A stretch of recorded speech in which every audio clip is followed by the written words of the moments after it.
यस्यानन्दतरङ्गशीकरसमा स्वादेन देवः समे आनन्दाभिविगाहनं विदधते लोकाश्च मोदान्विताः। सत्ये सहसहि सद्गुरुर्विजयते कारुण्यलीलाधरो हंसानां निजलोकदः सुखकरो बोधेन्दुरत्नाकरः।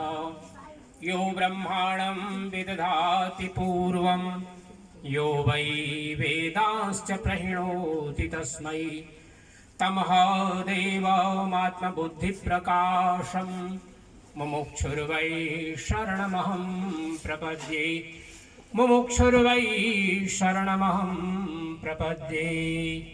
प्रेम और श्रद्धा के साथ सभी मिल करके जयकारा लगाएंगे। प्रेम से बोलिए सदगुरु कबीर साहेब की जय, सदगुरु कबीर साहेब की जय, सदगुरु कबीर साहेब की जय, सब संत महंत भक्त समाज की जय, आज के आनंद की जय। सत्य पुरुष परमात्मा हम सबके हृदय में विराजमान सदगुरु कबीर साहेब परम आदरणीय परम श्रद्धेय उपस्थित सुदूर प्रांतों से पधारे हुए हमारे सभी महंत साहेबवृंद, हमारे आदरणीय महंत श्री कृष्णदास जी रोही साहब ने सबका परिचय दिया तो हम उसकी पुनरावृत्ति नहीं करेंगे। आप सभी लोग इस ग्रामवा जो गांव है प्राचीन काल से कबीर साहब के अनुयायियों का ग्राम है। हमारे आदरणीय पंडित जी भी यहाँ उपस्थित हैं और हम सब लोग जानते हैं कि आज का यह कार्यक्रम हमारे परम प्रिय आत्म प्रिय भक्त श्री केबिन गुरप्पा जी, यही नाम है, और उनकी धर्मपत्नी श्रीमती प्रवीणा गुरप्पा जी, और आपके पुत्र का नामकरण हुआ अभी करेंगे। तो उनका ये पवित्र घर और उनके परिवारजन जो भी यहाँ उपस्थित हैं, बहुत ही प्रेम और श्रद्धा के साथ आप देख रहे हैं कि पुत्र रत्न की प्राप्ति के लिए जो एक सुंदर यहाँ पर समायोजन किया उन्होंने, और सभी महान साहबों को, साध्वी बहनों को, संतों को, आप सब भक्तजनों को आमंत्रित किया कि आप सब लोग आएं हमारे गृह में। पुत्र रत्न की प्राप्ति हुई है, उनको आशीर्वाद दें। तो हम सब लोग इसीलिए उपस्थित हैं और हम सब लोगों के लिए बहुत ही प्रसन्नता की बात कि ये कार्यक्रम इतना सुंदर ढंग से आपने समायोजन किया। सदगुरु कबीर साहब की वाणियों को थोड़ा स्मरण करते हैं। सदगुरु कबीर साहब कहते हैं, हंसा तू तो सबल था, हंसा तू तो सबल था, हल्की अपनी चाल, रंग कुरंगे रंगिया, किया यवर लगवार। प्रेम से बोलिए सदगुरु कबीर साहेब की। सदगुरु कबीर साहब की वाणी आज के 600 वर्ष पूर्व की साहब की वाणियां अपने आप में एक ऋचा है, क्योंकि जब सदगुरु कबीर साहब कहते हैं तो हम सब जानते हैं प्राचीन हमारा जो ग्रंथ है, प्राचीनतम ग्रंथ है वह है वेद।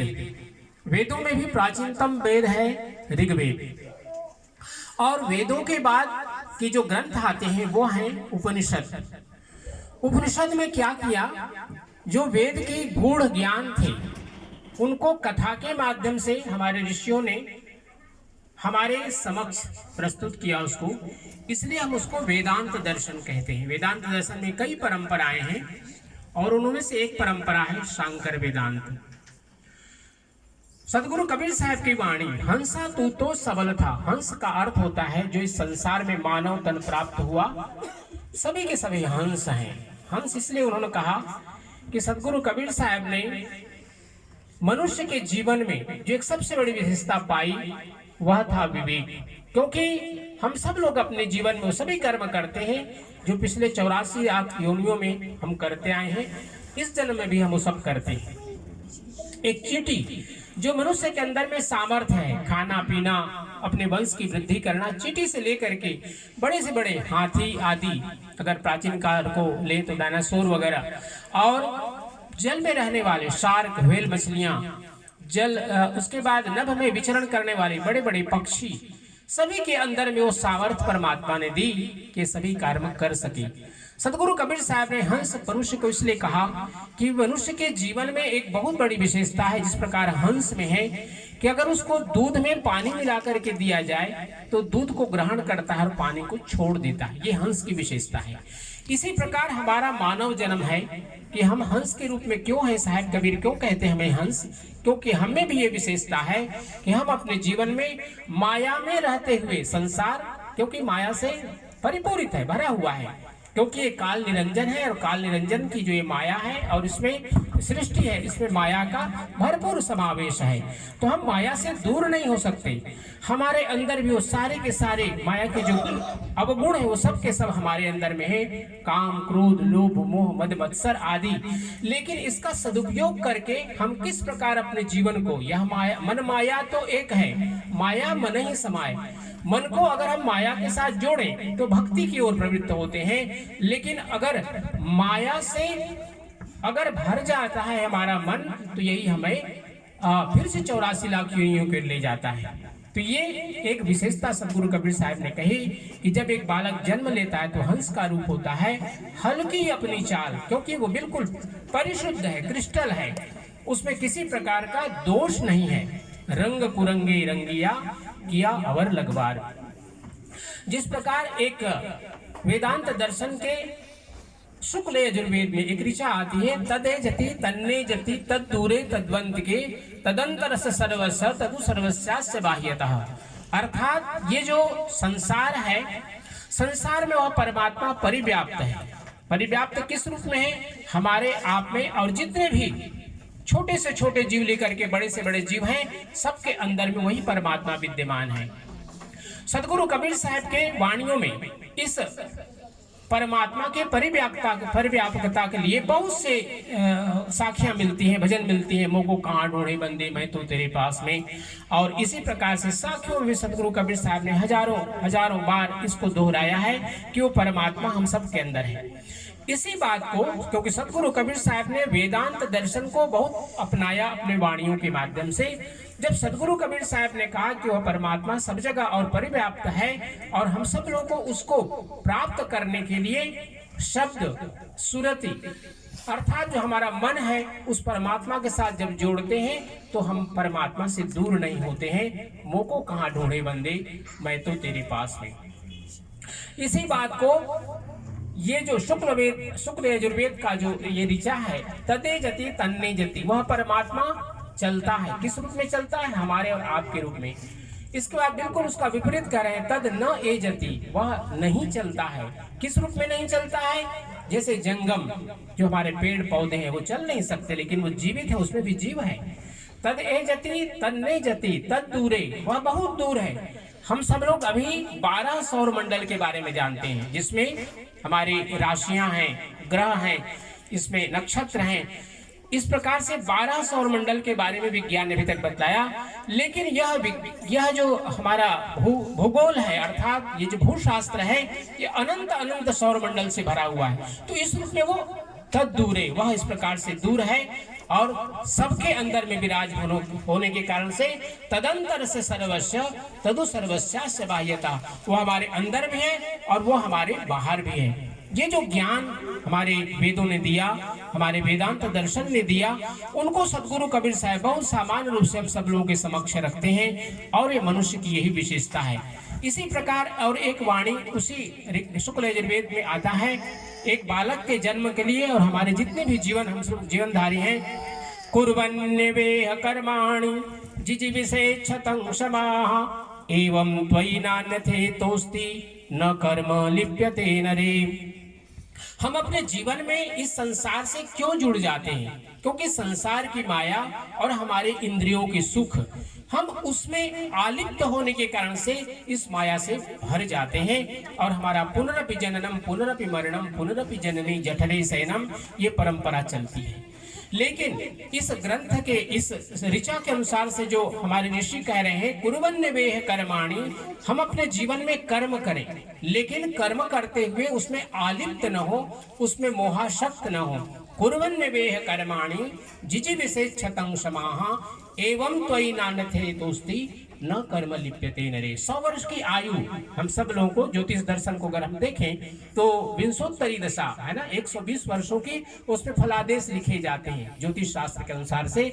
और 100 वर्ष की आयु लगभग सबके लिए परमात्मा ने निर्धारित किया है, लेकिन वो हमारे वश में नहीं है कि हमें हमारे पास कितनी आयु की क्रेडिट है। लेकिन आशीर्वाद स्वरूप में जैसे आज हम लोग आए हैं इस बालक के जन्म के उपलक्ष्य में, तो हम उनके लिए आशीर्वाद यही देते हैं कि 100 वर्ष की उनकी आयु हो और वो 100 वर्ष की आयु उनके लिए धर्म, अर्थ, काम और मोक्ष चारों की पूर्ति कर सके। इसका हम सब लोग मिलकर के आशीर्वाद देंगे। एक सुंदर अवसर हमारे केविन भाई ने दिया है और परमात्मा से ही प्रार्थना करते हुए भाई केविन, उनकी धर्मपत्नी, उनके जितने भी परिवारगण हैं, सबके लिए सदगुरु सत्य पुरुष परमात्मा आशीर्वाद बरसाएं। और एक बहुत सुंदर बात और मैं आप लोगों से कहना चाहता हूँ, बहुत लंबे समय तक मुझे अवसर मिला पौराणिक कर्मकांड करने का, पौराणिक आचार्य का काम करने का काशी में। सब लोग सोचते थे कि साहब जी आप तो कबीरपंथी हैं, आप कैसे पौराणिक सनातनी परंपरा का आप एक आचार्य का काम करते हैं। लेकिन दूसरे ऐसे भी लोग कहने वाले थे कि साहब जी आप कबीर साहब की वाणियों को आप पौराणिक कथा के माध्यम से, क्योंकि वहां श्रीमद् भागवत कथा आदि में करता था, तो कबीर साहब की वाणियों को मैं वहां पर प्रस्तुत करता था। एक माध्यम था कि उस परंपरा में जाकर के अपने कबीर साहब को प्रस्तुत करें। और ठीक यही काम हमारे केविन भाई भी कर रहे हैं। भले वो आर्य समाज में चले गए हैं, लेकिन आप भजन प्रतियोगिता में देखिए 7 या 8 ग्रुप आपने तैयार किया, सारी 10 ग्रुप आपने तैयार किया। और मुझे सबसे बड़ी खुशी हुई, सबको आपने साहिब बंदगी सिखाया। और जो उनकी प्रस्तुतिकरण थे, जो सामान्य और जिनको आपने नहीं सिखाया था उनमें, और आप में ये विशेषता थी कि इस ढंग से।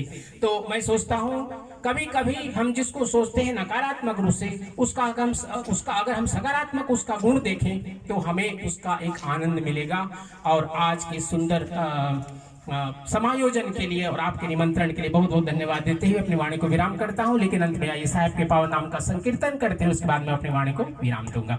सब लोग मिलके सतनाम सत्यनाम सत्यनाम बोल, जय करुणामय सत्यनाम बोल, सत्यनाम सत्यनाम सत्यनाम बोल, जय करुणामय सत्यनाम बोल, सत्यनाम सत्यनाम सत्यनाम बोल, जय करुणामय सत्यनाम बोल, सत्यनाम सत्यनाम सभी लोग बोल, जय करुणामय सत्यनाम बोल, सत्यनाम सत्यनाम सत्यनाम बोल, जय करुणामय सत्यनाम बोल, जय करुणामय सत्यनाम बोल, जय करुणामय सत्यनाम बोल। प्रेम से बोली सदगुरु कबीर साहेब की जय। अंत में धन्यवाद देता हूँ हमारे महंत अमर साहब जी को, जो उन्होंने यहाँ तक लाने की कृपा की। आप सबको पुनः साहेब बंदगी, साहेब बंदगी, साहेब बंदगी, बहुत बहुत धन्यवाद।